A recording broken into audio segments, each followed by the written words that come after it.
Alright, so we're still working on graphing a line that given a point and a slope, and so here I've got to graph a line that passes through the point 6, 2, so I'm going to plot that point first, 6, 2, and has a slope of 5, 2. So my rise is 5, my run is 2. So I'm going to go up 5, 1, 2, 3, 4, 5, and run to the right 2.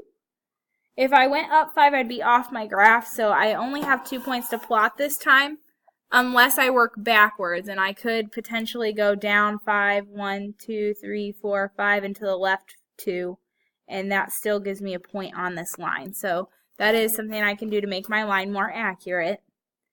Now that I've got my points, I can use my ruler. I'm going to draw a line that goes all the way through the coordinate plane with arrows on the end. And to state another point, I'm just going to state this first point that we found, 8, 7. I'm going to double check that. Yep, 8, 7.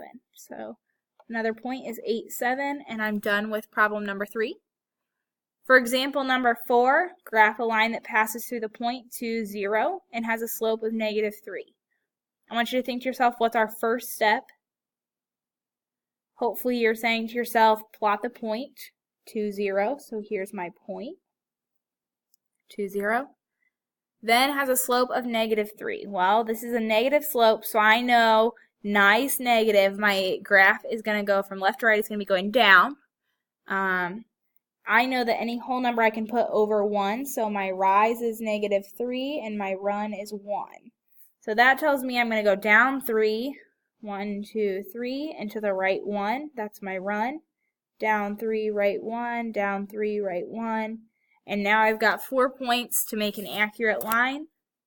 I'm going to use my straight edge or ruler, piece of paper, index card, whatever that is, to keep a straight line. I extend the line beyond the coordinate plane.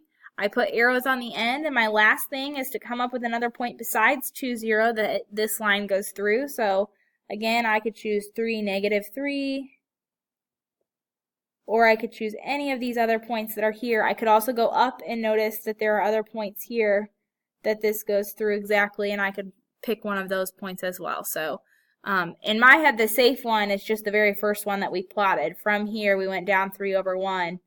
That's the safe one, 3, negative 3. That's the other point that I can put and still be safe. So that is examples 3 and 4. At this point in time, I would really recommend that you try example 5 on your own and then use the video afterward to watch and see if you got it correct.